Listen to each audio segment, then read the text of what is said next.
नमस्कार, UP live देख रहे हैं आप। मैं हूं आपके साथ आयुष्पाल। यूपी लाइव में सबसे पहले बात करते हैं लखनऊ की।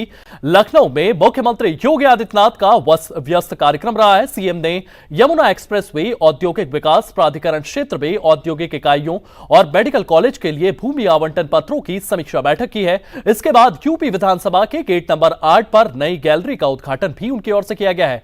वहीं अगर बात करें तो ऑडिटोरियम लेजर शो में भी उनकी ओर से हिस्सा लिया गया है। वहीं कानपुर में मंत्री राकेश सचान की बेटी के विवाह समारोह में भी सीएम योगी आदित्यनाथ शामिल रहे।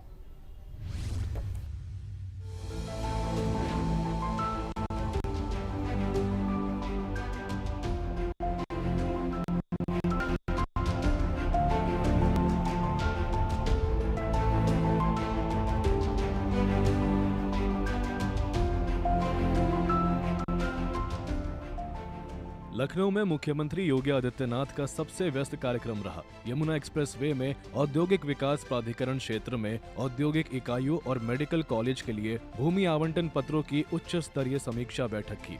सीएम ने अधिकारियों को निर्देश दिए कि आवंटन प्रक्रिया पारदर्शी और समयबद्ध हो। इस क्षेत्र में सेमीकंडक्टर चिप के उत्पादन के कार्यक्रम को पीएम साहब के विजन को जिसके माध्यम से आगे बढ़ाने में मदद मिलेगी। Messrs ascent circuit private limited an electronic manufacturing cluster के लिए इन्हें भी वहां पर भूमि आवंटन की कार्रवाई की जा रही है, जिसमें फ्लेक्सिबल पीसीबी सेमीकंडक्टर सबट्रैक्स के उत्पादन के कार्यक्रम को ये लोग वहां के माध्यम से आगे बढ़ाएंगे। तीसरा है नंबर इंटरप्राइजेस।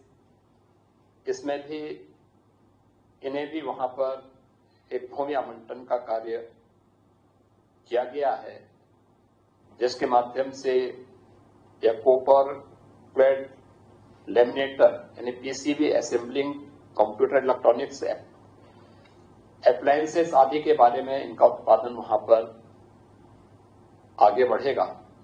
और चौथा है बोधिसत्व चैरिटेबल ट्रस्ट को एक अच्छा मेडिकल कॉलेज बनाने के लिए सुपर स्पेशलिटी की सुविधाओं के साथ में इन्हें भी वहां पर एक भूमि आवंटन का कार्य यमुना अथॉरिटी में किया जा रहा है।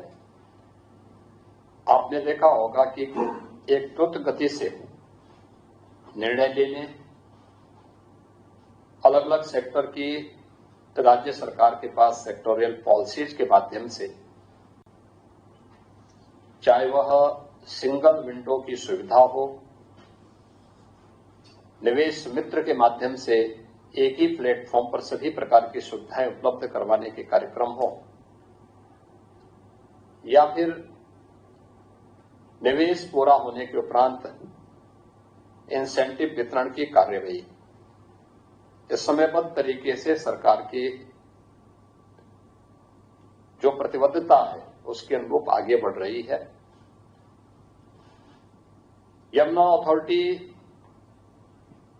देश के अंदर आज के दिन पर इन्वेस्टमेंट का सबसे बेहतरीन केंद्र माना जा रहा है, और अगर कहें कि यह इन्वेस्टमेंट का एक बेहतरीन सर्किट के रूप में डेवलप हुआ है।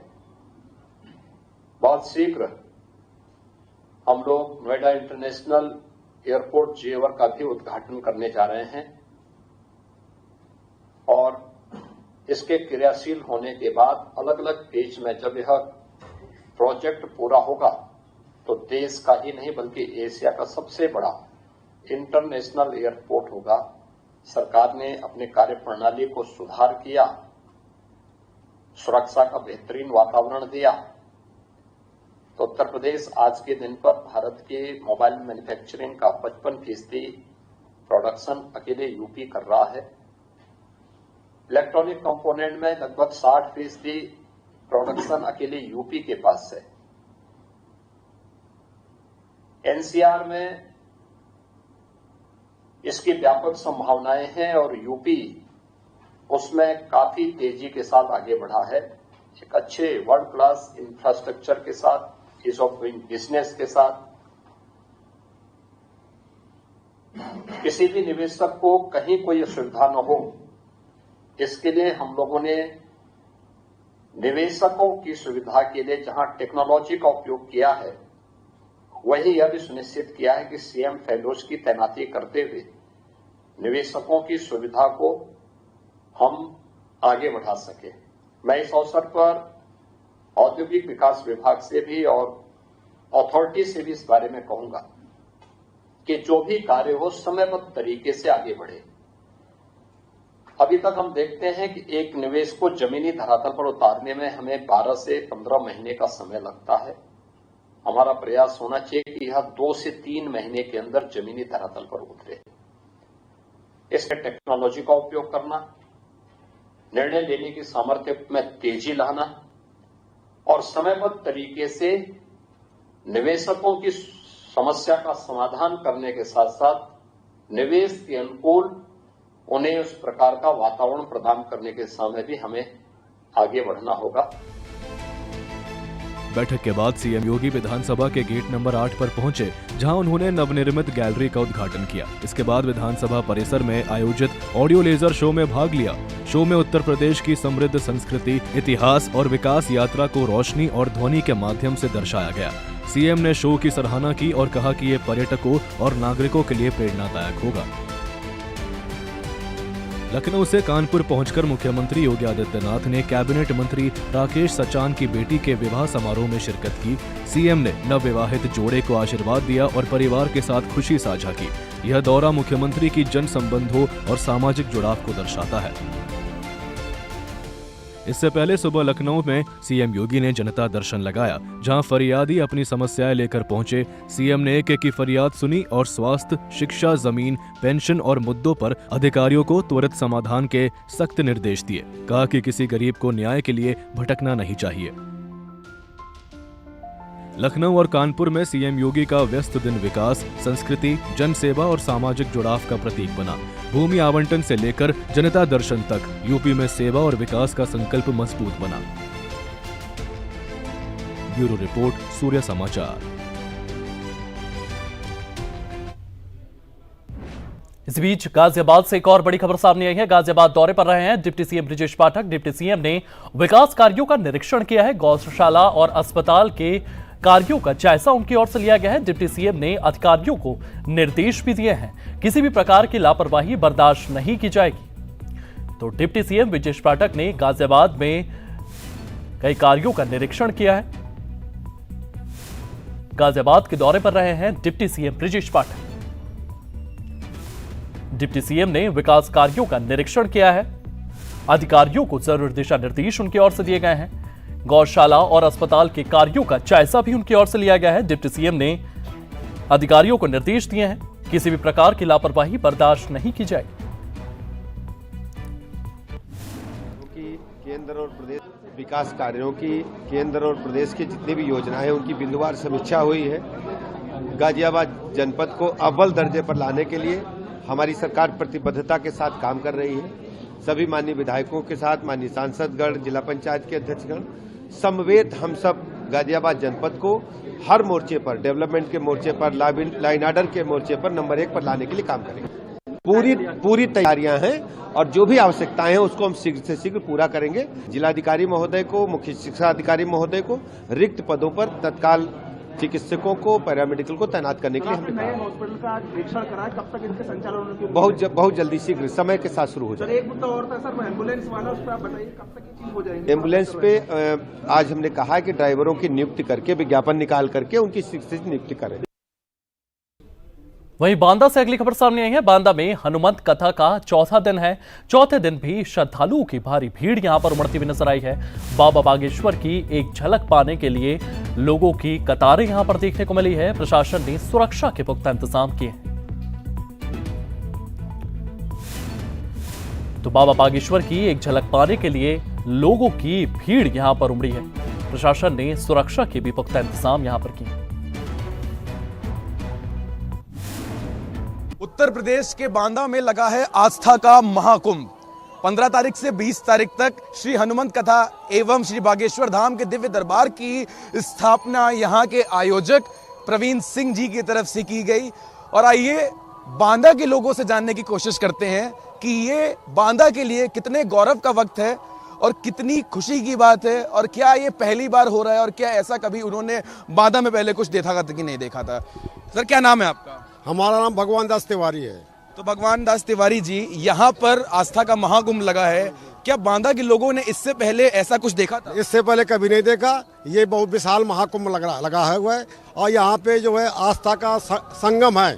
इधर जो है बहुत दूर दूर के लोग आ रहे हैं और लाभ उठा रहे हैं और अपने जो है जीवन को कृतज्ञ कर रहे हैं। सर आपका क्या नाम है? मेरा नाम मनोज उपाध्याय है। हम यहीं पर रहते हैं टिलागंज में, स्टेशन के पास में। तो मनोज जी, बांदा में श्री हनुमंत कथा का आयोजन हुआ है, प्रवीण सिंह जी ने यहाँ पर ये आयोजन कराया है, किस तरीके का धन्यवाद आप उनको देना चाहेंगे? इनको बहुत धन्यवाद, हम कोट धन्यवाद देना चाहते हैं कि ऐसा जो है पर्व कभी हमारे बांदा में हुआ नहीं है और तमाम महात्मा संत लोग आए, साधुवाद हुआ, लेकिन इससे बड़ा कार्यक्रम जो बागेश्वर जी महाराज जी कृपा से, हनुमान जी कृपा से जो हुआ है, ऐसा कभी अभी नहीं हुआ है और आगे अभी कभी संभावना नहीं है। चाचा, बांदा अपनी गर्मी और धूल मिट्टी के लिए बहुत प्रसिद्ध है और अब बांदा में आस्था का महाकुंभ लगा है, तो इस धूल धक्कड़ के बीच में ये जो तमाम जनता यहाँ पहुँच रही है, उसको किस तरीके से देखते हैं आप? इसे सही नतीजे से देखते हैं और क्या है, और क्या कहें? क्या कुछ आप कहना चाहेंगे? कितनी खुशी की बात है। खुशी की आस्था का संगम है तो लोग धूल है, तपस है, ठंड है, सबको त्याग करके महान पुरुष जी हैं उनके दर्शन करना चाहते हैं, उनसे कुछ गुण लेना चाहते हैं, कुछ सीखना चाहते हैं और सनातन धर्म के बारे में उनको जिज्ञासा प्राप्त करना चाहते हैं। यही सब हो रहा है। तो ये आपने सुना कि बांदा की धूप एक तरफ और हनुमान कथा की ठंडक उसके ऊपर काफी ज्यादा हावी पड़ी, जिसकी वजह से बांदा के जो लोकल लोग हैं, जो यहाँ के लोग हैं, उनके अंदर एक खुशी की लहर दौड़ चुकी है। इसी के साथ आप बने रहिए मेरे साथ। मैं देवांश पांडे, कैमरामैन प्रियदर्शन के साथ, सूर्य समाचार बांदा। बांदा की धरती पर आज आस्था का महाकुंभ सजा है। कहते हैं कथा जीवन की व्यथा को दूर करती है। आस्था, विश्वास और श्रद्धा के संगम का आज चौथा दिन है। बांदा की ये माटी अब सिर्फ गर्मी और धूल मिट्टी के लिए नहीं जानी जाती, अब यहाँ बाबा बागेश्वर की कथा सुनने और आस्था के लिए भी देश भर से लोग पहुंच रहे हैं। इसी को लेकर के हमारे संवाददाता ने ये ग्राउंड रिपोर्ट देखी।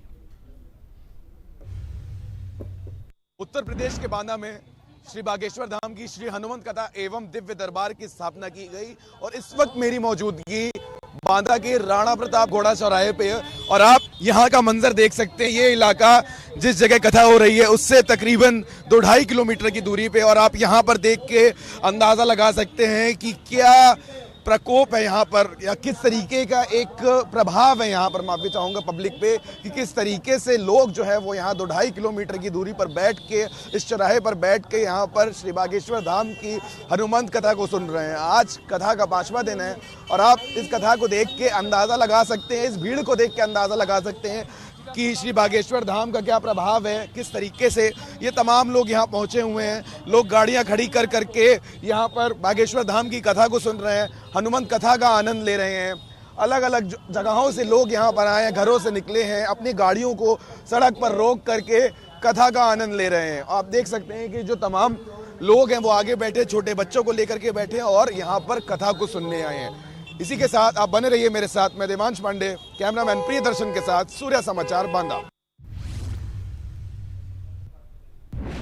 इसी बीच उत्तर प्रदेश से एक और बड़ी खबर सामने आई है। प्रतीक यादव के पोस्टर को लेकर के विवाद हुआ है। सोशल मीडिया पर यह पोस्टर वायरल हो गया है। पत्नी अपर्णा यादव को तलाक देने की बात लिखी गई है। प्रतीक के पोस्टर में अपर्णा पर गंभीर आरोप लगाए गए हैं। अपर्णा यादव पर परिवार तोड़ने का आरोप प्रतीक की ओर से लगाया गया है। पोस्टर में लिखा है कि जल्द अपर्णा से तलाक लूंगा। प्रतीक यादव के पोस्टर को अपर्णा यादव ने फेक बताया है। उनकी ओर से इसको लेकर के ये बात कही गई है। अपर्णा के भाई का भी बयान इसको लेकर के सामने आया है। अपर्णा यादव के पोस्टर को उनकी ओर से भी फर्जी बताया गया। वहीं अंबेडकर नगर में 3 दिवसीय श्रवण धाम महोत्सव का आगाज धूमधाम से हो चुका है। 18 जनवरी से शुरू हुए इस महोत्सव के पहले दिन सुबह से ही सांस्कृतिक और धार्मिक कार्यक्रमों की झड़ी लग गई। प्रसिद्ध भजन गायक अनूप जलोटा की भजन संध्या महोत्सव का मुख्य आकर्षण रही है।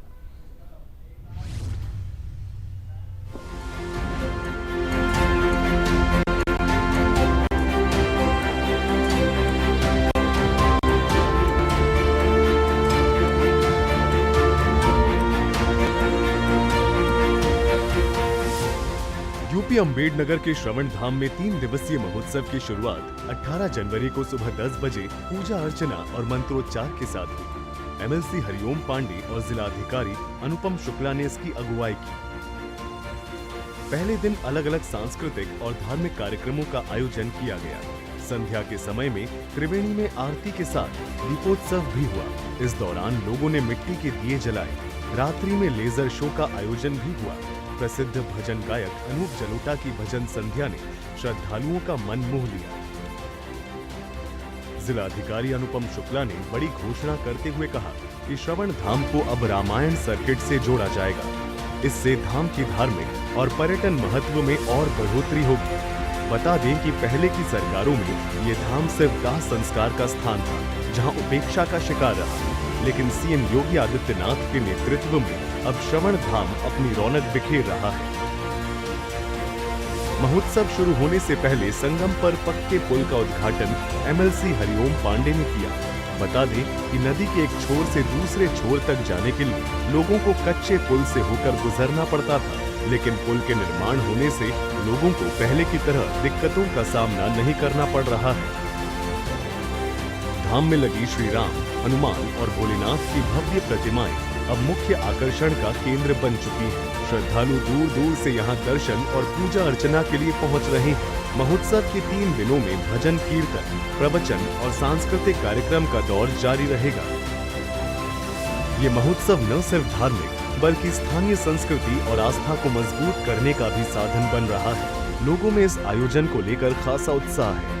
बड़ी प्रतिमा लगने से हर दिन दूर दूर से लोगों का तांता लगा रहता है। स्थानीय दुकानदारों को अब दुकान लगाने के लिए दूर दूर नहीं जाना पड़ता है। अब उन्हें अपने क्षेत्र में रोजगार का अवसर मिल रहा है। मुख्य सड़क को पूर्वांचल एक्सप्रेस वे से जोड़ दिया गया, जिससे श्रद्धालुओं का सफर अब और सुगम बन गया। अम्बेडकर नगर में श्रवण धाम महोत्सव आस्था और संस्कृति का जीवंत मेला बन चुका है। अनूप जलोटा की भजन संध्या ने पहले दिन को यादगार बना दिया। रामायण सर्किट से जोड़ने की घोषणा से धाम की शान और बढ़ेगी। सीएम योगी के प्रयासों से श्रवण धाम अब उपेक्षा से उबरकर रौनक बिखेर रहा है। ब्यूरो रिपोर्ट, सूर्या समाचार।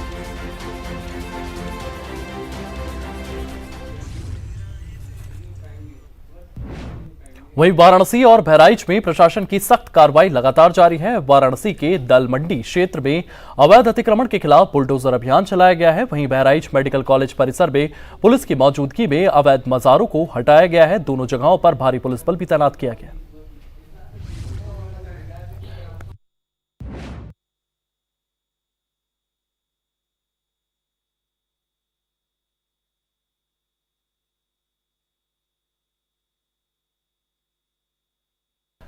तो बहराइच ये 2 जगहों पर पुलिस बल यहां पर तैनात किया गया है। आपको बता दें कि अवैध अतिक्रमण के खिलाफ लगातार प्रशासन की ओर से ये कार्रवाई की जा रही है। प्रशासन की सख्त कार्रवाई लगातार जारी है। बुलडोजर यहां पर चले हैं। इसी के साथ साथ भारी पुलिस बल भी यहां पर तैनात किया गया है।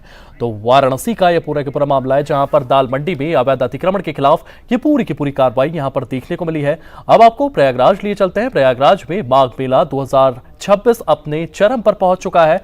मौनी अमावस्या के बाद संगम के पवित्र तट पर लाखों श्रद्धालुओं ने मौन साध कर आस्था की डुबकी लगाई है।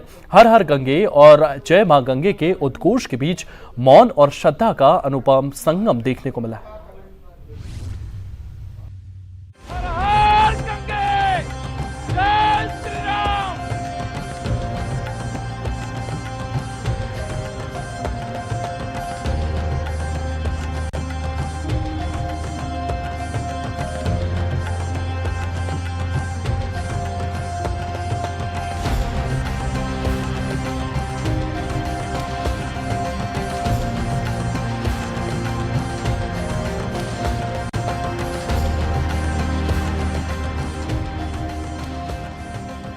तीर्थराज प्रयागराज में मौनी अमावस्या के बाद श्रद्धालुओं ने संगम में पवित्र डुबकी लगाई। सुबह से ही घाटों पर भक्तों की लंबी कतारें लगी रही।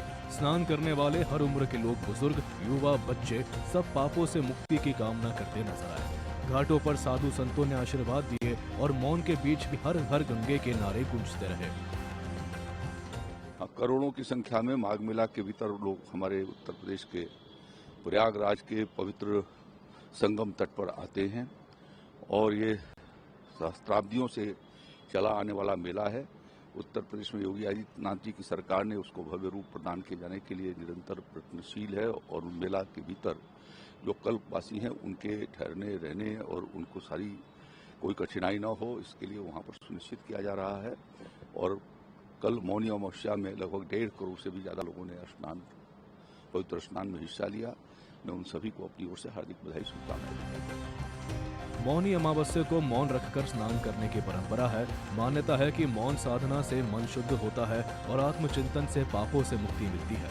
इस बार पंचतीनी स्नान के तीसरे दिन की भीड़ अभूतपूर्व रही। व्हीलचेयर पर बैठे बुजुर्ग भी संगम जल में डुबकी लगाते दिखे। प्रशासन ने भारी भीड़ को देखते हुए सुरक्षा के पुख्ता इंतजाम किए। देखिए, मौनी अमावस्या का स्नान रात के 12 बजे से ही शुरू हो गया था और लगातार श्रद्धालुओं का आने का क्रम जारी है। हालांकि रात में कोहरा बहुत ज्यादा था, उसके बाद भी श्रद्धालु बड़ी संख्या में पहुंचे। हर घाट पे लगातार सुबह से ही स्नान चल रहा है और अभी भी अब तो मौसम बहुत ही खुल गया है, धूप अच्छी है। श्रद्धालु बड़ी संख्या में घाटों पर आ रहे हैं और स्नान कर रहे हैं। जो 12 बजे तक के आंकड़े थे उस समय तक 3 करोड़ से ज्यादा श्रद्धालुओं ने स्नान कर लिया था और उसके बाद भी लगातार आप देख रहे हैं श्रद्धालुओं का आना अनवरत जारी है। हालांकि अब एग्जिट बाहर निकलने वाले श्रद्धालुओं की संख्या बढ़ी है और एग्जिट कंपैरेटिवली तेज हो रहा है और आने वाले श्रद्धालुओं की संख्या थोड़ी कम हुई है, लेकिन अभी भी बड़ी संख्या में हमारे हर घाट भरे हुए हैं और श्रद्धालु बड़ी सुविधाजनक तरीके से और सुरक्षित तरीके से स्नान करके अपने गंतव्य को जा रहे हैं। मेला एकदम सुचारू रूप से चल रहा है। हर सेक्टर में हमारे अधिकारी, कर्मचारी, पुलिस के अधिकारीगण, जल पुलिस, एसडीआरएफ, एनडीआरएफ बहुत तत्परता से अपनी ड्यूटी कर रही है और श्रद्धालु गण जो भी हैं वो पूरे भाव के साथ डुबकी लगा रहे हैं और जो सुविधाएं मेला प्रशासन की तरफ से उपलब्ध कराई गई हैं उनका वो उपयोग भी कर रहे हैं और कुल मिलाकर के कई श्रद्धालुओं से हम लोगों ने संवाद भी किया, वो काफी व्यवस्था से संतुष्ट भी हैं। आज मौनी अमावस्या के पर्व पर 3 करोड़ से अधिक श्रद्धालु ऑलरेडी जो है वो स्नान कर चुके हैं और बहुत ही सुविधा से बिना किसी समस्या के यहाँ पर जो श्रद्धालु जन है वो स्नान कर रहे हैं। यहाँ पर भीड़ घाटों पे लगातार बनी हुई है और श्रद्धालु जन पूरी कन्वीनियंस के साथ, अभी कोहरा भी छट गया है और आवागमन भी सुलभ है, कहीं पर कोई प्रॉब्लम नहीं है और सुचारू रूप से पूरे मेले में सारे घाटों पे स्नान चल रहा है। माघ मेले में अब तक पौष पूर्णिमा और मकर संक्रांति के स्नान हो चुके हैं। मौनी अमावस्या के बाद अगला बड़ा स्नान पर्व बसंत पंचमी पर होगा। मेले में अब तक करोड़ों श्रद्धालु पहुंच चुके हैं। कल्पवासी भी व्रत और साधना में लीन है। मौनी अमावस्या का स्नान आज हमें अभी संगम नोज पर है और मौनी अमावस्या का स्नान अच्छी तरह से चल रहा है। 12 बजे से ही स्नान स्टार्ट हो गया था और जो आशा थी उससे भी अधिक लोग स्नान के लिए आए हैं। रेलवे स्टेशन से भी काफ़ी लोग आए हैं, बसों से भी लोग आए हैं। हमारी पार्किंग पूरी तरह से भर चुकी है लगभग और हम लोग सभी लोग पूरी तरह से मुस्तैद हैं। कमिश्नर मैडम, हम स्वयं, एडीसीपीज और हमारे सभी अधिकारी, डीसीपीज, प्रशासन के सभी अधिकारी, सब लोग अपने अपने पॉइंट्स पर मौजूद रह करके सभी घाटों पर अच्छी तरह स्नान कर रहे हैं और घाटों पर स्नान 12 बजे से चल रहा है। और हमारी स्पेशल टीम है जो एनडीआरएफ की टीम से, एसडीआरएफ की टीम से, आरएएफ की टीम से, सभी टीमें और सभी सिविल पुलिस और ट्रैफिक पुलिस के लोग मेहनत कर रहे हैं और सभी पॉइंट्स पे अपना सोमोटो तरीके से कार्य कर रहे हैं, जिससे जो भीड़ आ रही है वो आराम से जो है स्नान करके वापस अपने गंतव्य स्थलों की ओर रवाना भी हो रही है।